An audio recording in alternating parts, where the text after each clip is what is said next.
Y dentro del mar el frío es mayor. Hay gente que dice que está bien que el frontón se abra porque ahí van a sufrir los presos. Otros dicen hay que abrirlo en la selva para que sufran en la puna para que sufran los presos. Pero es un momentito, señores. Uno tiene, para decisiones de Estado, uno tiene que meditar las cosas, uno tiene que pensar las cosas y hacer las cosas de acuerdo al sentido común y lo que saben los especialistas en el mundo, no solamente en el Perú. Una cárcel es un lugar donde la gente está purgando penas, sí, yo lo sé, pero hay que respetar sus derechos humanos, entre ellos el régimen de visitas. El más vil de todos los seres humanos también tiene régimen de visitas, inclusive como tiene régimen cerrado, porque puede ir el papá, puede ir la mamá, pueden ir médicos o pueden ir los propios abogados. Entonces, el llevar y traer gente al frontón es toda una logística inmensa. Solamente la gente, ¿eh? La comida, la gente que los cuida. Porque para llevar a 2.000 personas al frontón de altísima peligrosidad, como dicen, vas a tener diversos turnos para cuidarlos. Pues, ¿son cuántos? 80, 90, 100 personas que tienen que ir y venir, porque son 3 turnos. Tiene que llegar al alcaide, a la hora que llega regresa. Es un dolor de muela llegar, solamente el acceso y la salida. Pero además es la construcción. Tienes que llevar ladrillo por ladrillo, fierro por fierro. Entonces suena espectacular, pero ya el INPE ha mandado a hacer 2 informes que han negado la posibilidad, no es inteligente hacerlo. Por el costo, hágalo en las zonas aledañas a Lima, ¿no es cierto? En una zona inhóspita. El Perú es inmensamente grande. Gastar una enormidad de billete en un solo penal, lo que se requiere con inteligencia, hoy como está la cosa, es una medida de emergencia, hacer penales más acotados. Lo conversaba con Jaime de Altaos antes de ayer. Tienes que hacer penales para 250, 300 personas para los menores de edad que están siendo capturados. No hay dónde ponerlo. Tienes que hacer penales para 250, 300 personas para la gente de 18 a 22 años, que es primera vez que delinque, para no mezclarlos con los que ya son reincidentes. Y penales para reincidentes de 250, 300 personas. En Lima, en las zonas aledañas. Si haces 10 de esos penales, o 15 de esos penales, alrededor de Lima, vas a tener 3.000 personas de las que estás deteniendo. Fuera de los penales que ya está haciendo el gobierno, que no lo van a detener, con un fondo de CAF que es de 900 millones de dólares. Mientras más grande y más complejo el penal, más tiempo demora su ejecución. ¿Por qué quieres hacer el penal más difícil? Te dicen, hay que mandarlos al CEPA para que se lo coman las boas. Esas son cosas de niño. Entonces, ¿qué vas a hacer con la familia? No lo va a poder ir a visitar. Para que sufra. ¿Y los abogados? ¿Y qué hacen los abogados? ¿Cómo hacen para llegar? La misma gente del INPE. Haces una cárcel para 2.000 personas en el medio de una selva absolutamente inhóspita. ¿Y los INPEs qué hacen? ¿En dónde viven los que vigilan el INPE? ¿Dónde van a vivir?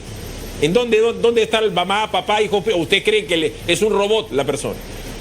Entonces, hay que hacer las cosas con inteligencia, ni con prepotencia, ni con improvisación. Esta es la primera parte del informe de Abigail Villagómez, que estuvo ahí, donde hace un frío tremendo. Veamos.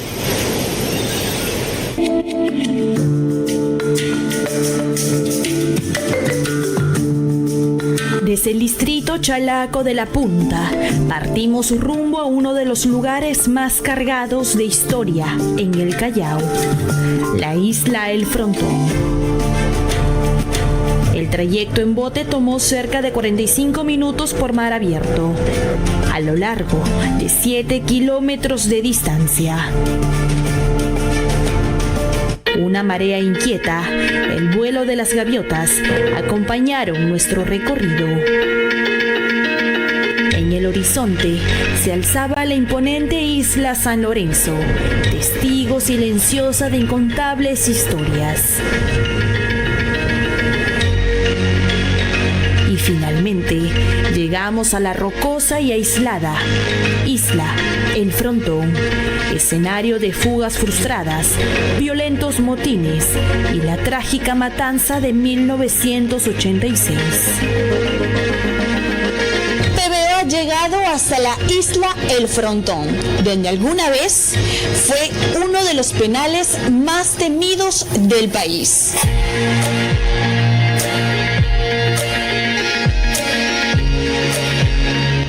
En el siguiente informe conocerás un poco más de esta historia.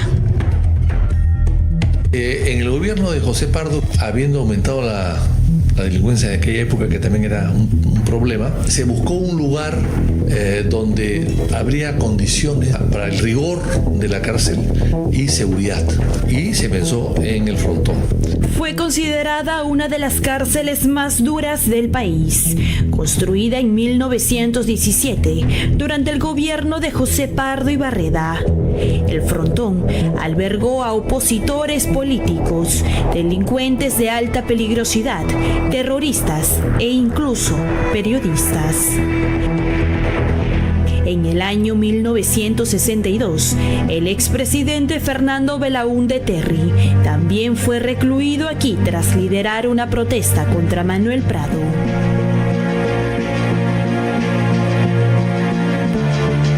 A lo largo de las décadas, la prisión ganó un sobrenombre, la Isla del Diablo, no solo por su aislamiento, sino por las condiciones extremas de vida que allí se imponían. La historia del penal estuvo marcada por audaces intentos de fuga. Incluso Belaúnde Terry intentó escapar nadando hacia la libertad. Y él se escapó. Nadó, era un gran nadador y pudo haber tenido éxito. Lo que pasa es que hubo una mala coordinación con la lancha que lo iba a recoger, que era nada menos de un senador de la República de aquella época, Miguel Damer Muelle. Y en esa demora de que llegó la lancha y le tiran la escala, llegó pues una lancha de la Guardia Republicana que cuidaba las cárceles en ese momento, que ya ha desaparecido, disparando, y bueno, entonces al final se rindieron y Belaúnde fue capturado y regresado al Frontón. Pero aparte de esos incidentes, no ha habido ningún preso que se haya escapado del Frontón en los años que estuvo abierto. Otros internos probaron la cercanía del mar y la oscuridad de la noche, pero la mayoría de estas fugas terminaron en fracaso.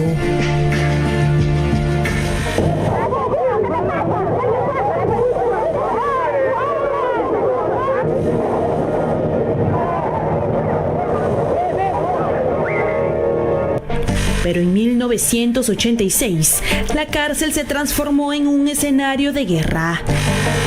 Ese año, terroristas internos de Sendero Luminoso y el MRTA iniciaron un motín que terminó en tragedia. Ellos tomaron el control absoluto del penal y principalmente uno de los lugares más recordados es el Pabellón Azul. Ese era el Pabellón Azul, ese era donde vivían los terroristas, ¿no? Donde estaban los terroristas. Porque esto era como la mitad de la isla, al otro lado el Pabellón Azul, y a este lado había un descampado mayor, que ahí era los presos comunes, que también eran presos de alta peligrosidad, que eran los asesinos.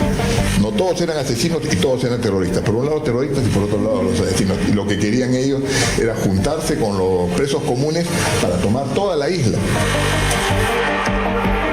Los terroristas de Sendero Luminoso, recluidos en el Pabellón Azul, tomaron el control del penal e iniciaron un violento motín, armados con explosivos caseros, armas artesanales y una disciplina férrea. Desafiaron abiertamente al Estado peruano. Ellos manejaban todas las cuentas, manejaban el orden, simplemente reportaban y nadie sabía exactamente cuánta gente hubo en el Frontón, porque ellos tenían el control absoluto. Entraba gente, salía gente, hacían atentados fuera de este recinto y regresaban y se escondían ahí. Entonces era un descontrol total. El famoso motín del Frontón del año 86 con el primer gobierno de García, por culpa un poco del gobierno de Lapra. ¿Por qué? El Frontón fue provisionalmente una cárcel para terroristas. No era el fin del Frontón ser cárcel de terroristas, simplemente que sigan delincuentes comunes. Pero todos se juntaron en el Frontón porque se iba a inaugurar Castro, que Lapra no la inauguró, se demoró en inaugurarla. Y en ese interín, en ese año que se demoró, surgen los motines de los presos, de los terroristas en el Frontón. La Marina de Guerra asumió la operación para recuperar el control del penal bajo el liderazgo del contraalmirante Carlos Tello Aliaga. Se le encargó a la Marina apoyar el trabajo de la Guardia Republicana de ese entonces para restablecer el orden interno. Es de esa manera que yo me involucro en la operación de recuperación de las personas que estaban secuestradas contra su voluntad, que eran del INPE y también miembros de la Guardia Republicana. El enfrentamiento fue brutal. Más de un centenar de reclusos murieron. El contraalmirante Tello revive hoy, casi 4 décadas después, los momentos en que el frontón se convirtió en un verdadero campo de batalla. Bastante impactante, tenía más de 24 años, ¿no? Y ver que la vida se va tan fácil, ¿no? Uno avanza y de repente se queda un compañero, no te quedes pensando que se está cobardando, lo jala y total, el hombre está muerto, ¿no? Abigail ha estado ahí y Abigail ha caminado, se ha pasado toda una mañana ahí. Y Tello fue el encargado de velar el motín. A Tello lo han perseguido hasta el día de hoy, lo persiguen por esta cuestión del frontón. Entonces, esto es darle vida a eso también, o sea, el error político, ¿no? De Dina, que está metida en la ley de amnistía, que la Corte Interamericana dice que no se aplique, que ella misma quiere una amnistía para ella. Todo es mal hecho desde el punto de vista constructivo, de la planificación, de quién lo pide, que es ella, de la bronca con Santibáñez. Yo me chateo con Santibáñez, yo no me llevo mal con Santibáñez, pero yo le digo todos los días lo mismo. ¿Qué haces peleándote con periodistas? ¿Qué haces peleándote con periodistas? ¿Por qué te metes con Carla? ¿Qué te ha hecho Carla Ramírez? La chamba del periodista es investigar y opinar. Discútele. O sea, no hagas barbaridades. Entonces, el peor presentador de esta noticia termina siendo el Chato Santibáñez por todos los problemas que tiene. Entonces, es un error. Veamos la parte 2 del reportaje de Abigail.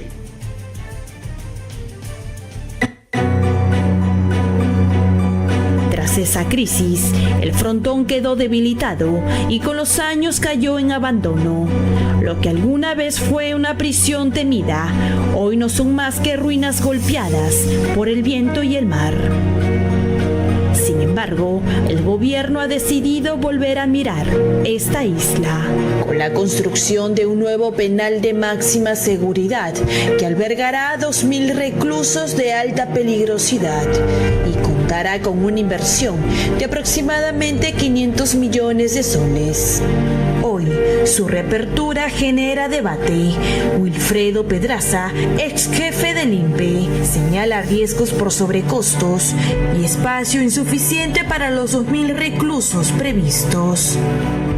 Que remonte la opinión del sector justicia de hace 2 años, que ya por escrito opinó que era un penal inviable por el área del terreno muy pequeño, por los sobrecostos que significaban la construcción. El alcalde de La Punta también se opone.